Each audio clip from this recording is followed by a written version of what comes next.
तुमची कितवी वारी आहे? माझी 21वी. अरे सगळ्यात जास्त मोठी.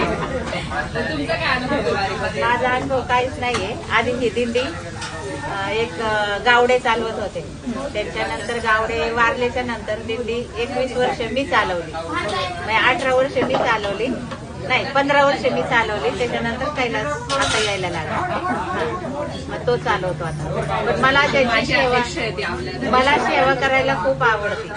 मला आता 2 वर्ष झाले, माझे पाय दुखत दुखते म्हणून मी गाडीत बसून नये, पण ही सेवा चालू आहे आमची. हा, आज काय मेनू आहे आपल्याला? आज काळेवालाची भाजी, खरडा, वरण भात, चपाती, भाकरी.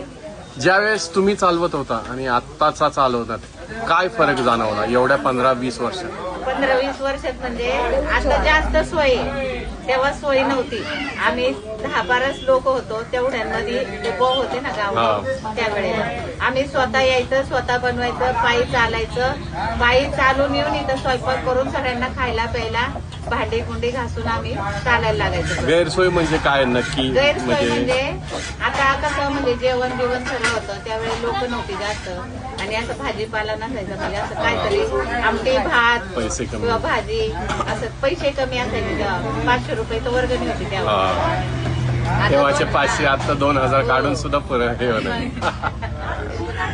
त्यामुळे मला आनंद आहे. खूप सेवा करायला आवडते त्यांना. ते जे काम मी करते ना, तीच माझी सेवा आणि तीच माझी वारी. रामकृष्ण रामकृष्ण हरी पांडुरंगा.